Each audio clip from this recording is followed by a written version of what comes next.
انسانوں کے نام افزار ریحان۔ قاضی فائز عیسیٰ صاحب جوڈیشری کا دھونا دھو رہے ہیں۔ لوگ کہتے ہیں کہ ادارے مضبوط ہوں تو افراد کے آنے جانے سے فرق نہیں پڑتا۔ ترقی یافتہ مہذب اقوام میں تو شاید زیادہ فرق نہ پڑتا ہو۔ وہاں ڈونلڈ ٹرمپ جیسا غیر ذمہ دار شخص اگرچہ امریکی صدر بن گیا لیکن وہ سسٹم میں کوئی ایسا بگاڑ نہ لا سکا اور پھر سسٹم نے ہی اسے نکال باہر کیا۔ لیکن ہمارے جیسے ملک کے بد نصیب میں افراد کے آنے جانے سے بہت فرق پڑتا ہے۔ ہمارے طاقتور ادارے میں براجمہ ایک فرد پورے سسٹم کی چولیں ہلا سکتا ہے، بشمول پارلیمنٹ تمام اداروں کو مفلوج بنا کر رکھ سکتا ہے۔ اس طرح اگر ہماری جوڈیشری پر نظر ڈالی جائے تو یہ کچھ کم ظرف افراد ہی تھے جنہوں نے اس کی چولیں ہلا کر رکھ دیں اور ایسا کھلواڑ کیا کہ پورا سسٹم تہوبالا ہو کر رہ گیا۔ اس ذلت و پسماندگی میں ہماری یہ خوش بختی ہی کہی جائے گی کہ آج ہماری سپریم جوڈیشری کی سربراہی پر وہ شخصیت فائز ہے۔ قدرت نے جسے انسانیت، اصول پسندی اور اعلیٰ ظرفی سے مالا مال کر رکھا ہے، جس میں نہ صرف یہ کہ جورسپروڈنس کی باریکیوں کو پرکھنے کی صلاحیت ہے بلکہ ان کے عملی انطباق کی بھی سوجھ بوجھ ہے۔ کہتے ہیں ڈوبتے کو تنکے کا سہارا۔ اس وقت ہم جس پستی میں ڈوبنے جا رہے تھے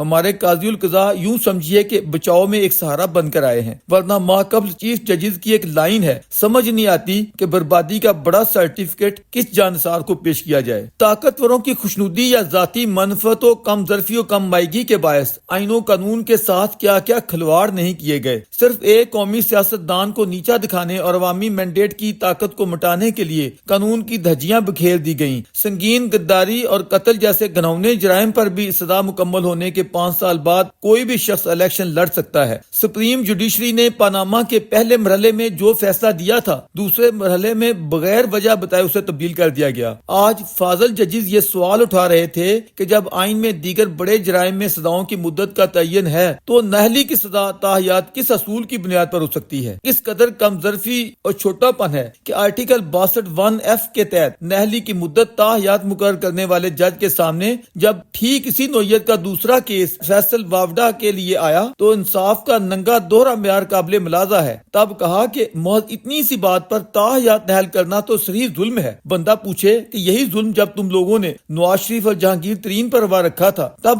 تمہارا زبیر کہاں گھاس چرنے چلے گیا تھا؟ چیف جسٹس قاضی فائز عیسیٰ صاحب سوال اٹھاتے ہیں کہ 73 کے آئین میں موجود آرٹیکل 62-63 میں یہ ضمنی شکیں کس نے اور کیوں ڈالی تھیں؟ جواب ملا کہ ایک فوجی ڈکٹیٹر ضیاء الحق نے صدارتی آرڈیننس مجریہ 1985 کے تحت یہ ناروا و مبہم شکیں آئین میں ڈالیں اور ماشاء اللہ ڈنڈے سے انہیں منوایا تھا۔ اس پر قاضی صاحب نے سوال اٹھایا کہ اس فوجی ڈکٹیٹر ضیاء الحق کا اپنا کریکٹر کتنا اچھا تھا، آئین کے تحفظ کی قسم کھا کر آنے والے نے خود آئین توڑا اور پھر یہ ترامیم اس میں داخل کی۔ یہاں درویش یہ اضافہ کرنا چاہے گا کہ قرآنی آیات پڑھتے ہوئے جس شخص نے 90 دن میں انتخابات کروانے کا پوری قوم سے عہد کیا اور پھر 11 برس سے بھی زائد اس قوم پر مسلط رہا، یہاں وہ بھی صادق و امین ہی نہیں مرد مومن اور مرد حق کہلایا۔ یہاں درویش تھوڑا اختلاف کرتے ہوئے یہ ضرور عرض گزار ہے، ہماری مذہبی تعلیمات میں کہیں بھی اس نوع کا اندراج نہیں ہے کہ ایک بڑی ہستی کے علاوہ کوئی صادق و امین نہیں ہو سکتا۔ یہ کلی طور پر خلاف واقع و حقائق بات ہے، کیونکہ ہماری صدیوں کی تاریخ میں بہت سی ہستیاں اس مقام کی حامل ہو گزری ہیں۔ بڑے بڑے صوفیاء و مدبرین اس لیول کے ہوئے، مگر باعث ننگ تو وہ شخص ہے جس نے اخلاقی طور پر ایک گئے گزرے،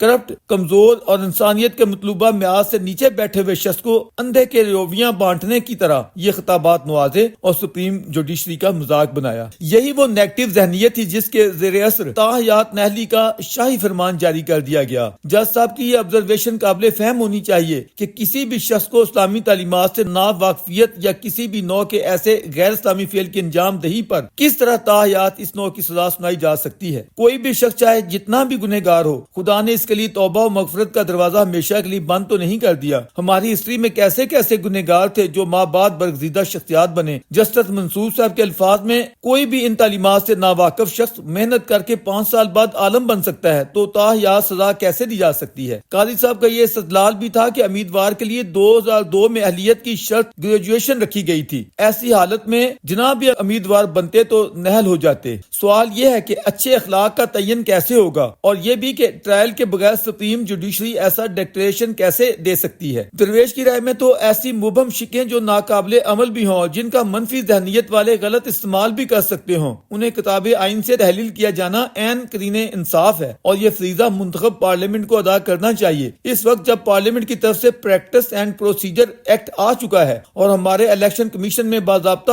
الیکشن ایکٹ بن چکا ہے۔ فاضل قانون دان ثاقب جیلانی صاحب کا یہ استدلال درست ہے کہ الیکشن ایکٹ کے سیکشن 232 کے مطابق جب تا حیات نااہلی کو ختم کرتے ہوئے 5 سالہ مدت کا تعین بھی ہو چکا ہے اور جسے کہیں چیلنج بھی نہیں کیا گیا، چیف جسٹس کے استفسار پر کہ چاروں صوبائی حکومتوں میں سے کیا کسی نے اسے چیلنج کیا ہے، تو انہیں چاروں صوبائی ایڈوکیٹ جنرل نے مشترکہ طور پر بتایا کہ تمام صوبائی حکومتیں بھی اسے سپورٹ کرتی ہیں اور سپریم کورٹ خود فیصل وافڈا کیس میں اپنے پہلے فیصلے کو کارنر کرتے ہوئے برعکس فیصلہ دے چکی ہے۔ تو اب اس حوالے سے کوئی نقطہ نہیں بچا جو اس ظالمانہ ذہنیت کو سپورٹ کرتا ہو، لہذا 4 جنوری کے فیصلے میں کوئی الجھاؤ نہیں دکھتا۔ دیگر مقدمات کا جائزہ اگلے کالم میں۔